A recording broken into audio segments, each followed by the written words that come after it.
how do you measure brand lift, brand awareness, brand performance? What are the KPIs there? They were so light on that. Of course they were. Yeah. There was It's a hard question to answer. literally no solution was offered aside from, uh, well, maybe there's a couple of things, but they're just so highly esoteric that they just didn't even mention them. And that's what myself and our customer were looking at, because we were doing this strategy right now for them. And I leaned over to him. I was like, this is all great, but how are we going to measure it all? And he's like, I want to see that part of the show. Right. And they never got to it. Well, I've got an answer for him. It's MER over time. It's media efficiency ratio expanded. Because if I'm going for, it's based on some assumptions, right? That increased brand awareness ultimately will increase ROI. That's more or less the assumption.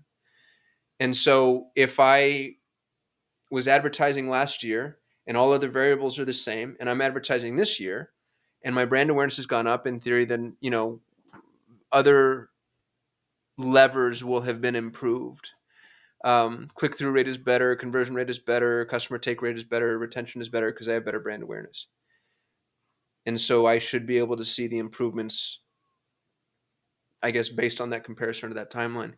And it makes sense philosophically. Like if we were in school right now teaching marketing, that's an easy thing to put in a textbook. That feels like an impossible thing to sell. I don't know how to sell that. Like if I got a lead this morning and I have to hop on the call with this customer and I'm going to go sell them brand performance, I'm going to feel kind of silly. Mm-hmm. It's a bit of a leap of faith when it comes to like when it comes right down to it. And the funny thing is that I don't know if you've read his book, but Byron Sharp was one of the speakers. Byron Sharp is this very, well-known best-selling author, wrote How Brands Grow. They're actually giving away his second iteration of that book at the conference, which was worth it unto itself, which is kind of cool. Just a really interesting dude from New Zealand. And he basically said he doesn't do anything like model mix marketing, which is sort of an esoteric way of tracking and making sure that everything is being done accurately. And I haven't seen a model where it works perfectly every single time. One of his takeaways is he said to a bunch of performance marketers, you don't need to measure everything. You can actually miss some stuff as long as you're keeping an eye on the big picture. Back to your philosophy on this, which I agree with, which is MER. So there is a certain leap of faith when it comes to brand. But here is the key takeaways we'll throw in some stats here, is that you don't have to go from conversion ads. Like, let's say you're running conversion ads right now. And chances are, if you're listening to this show, most of your meta ads are website conversion ads. Great. Good place to start. That's where I would start. And you can optimize that. You can separate out your levels of traffic. You can go back to listen to 500 episodes of Perpetual Traffic. We talk about all this sort of stuff. Point is like, you don't have to start with, I need to start building brand and spending twice as much on brand awareness or reach campaigns. No. You do it in slow increments. You do it over time. So that when you do this, you start building up your own brand voice, but you're seeing not a huge decrease in the effectiveness of your conversion ads. So for example, like with a client of ours, we're doing this at $100 a day for not brand awareness, top of funnel ads. Like just, hey, get the brand out there, no call to action. All we're looking for is brand recall as our conversion action. We're doing this with consideration campaigns, which is sort of middle of funnel traffic campaigns, maybe a middle of funnel conversion with a website conversion objective for a lead, not necessarily a sale, or for reading a blog post, or for watching a video views. Like you can do it in increments. And we actually have a test running right now where we're testing 5 different top and middle of funnel campaigns and seeing which ones are the ones that have the most lift on the back end. For us at tier 11, it's specifically, it is book scheduled calls. So, and those book scheduled calls through, the way in which we track, which it gets pretty close to figuring out what works and what doesn't at the top of the funnel. It's not exact, but gets pretty damn close. We're starting to see lift overall just in leads, quality leads for our ideal customer profile. So, and that's how you sort of do it. You do it in small increments. And Byron Sharp, one of his big takeaways is don't do burst advertising. Don't just throw a bunch of ads out there and then stop.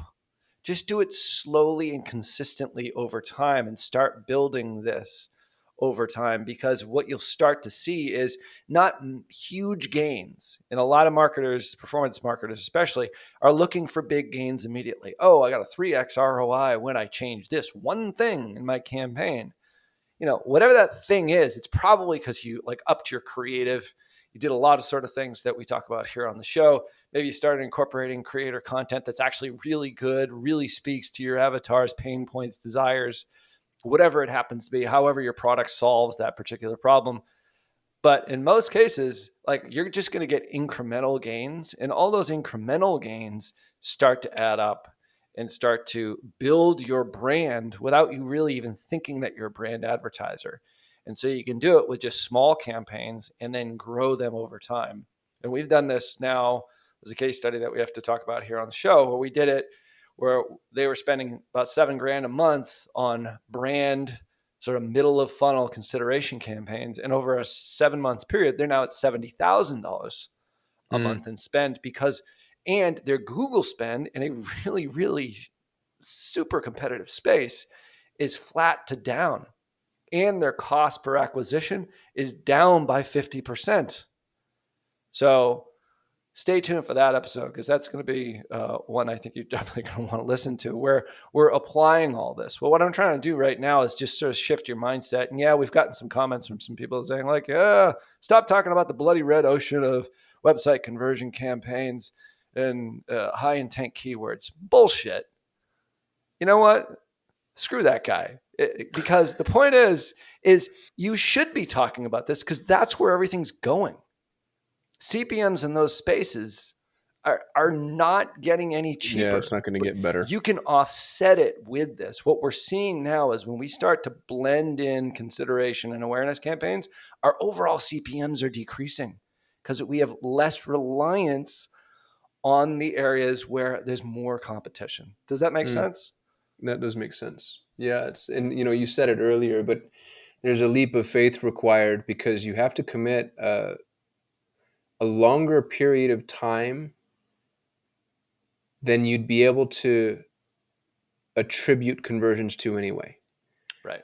We're used to saying, in the standard narrative in the very beginning, it was 30 days. Now it's 90 days. I'm sure it's going to get longer than that for conversion marketers. But you have to wipe your slate there a little bit and not think in those 90-day epochs, because that's not what this is at all. Which, in a really interesting way, man, you have to be so confident in your core assumptions. Yeah. You have to be really confident in what you're offering. You have to be really confident in who you're targeting. You have to be really confident in your messaging. Like this, peels all the way back. It's funny because before the show we were talking about Mad Men. This is Don Draper stuff, man. Like, you just have to feel really confident about your approach, because you're going to be putting a ton of weight, a ton of money, and a ton of time behind that approach without any formal indications of success.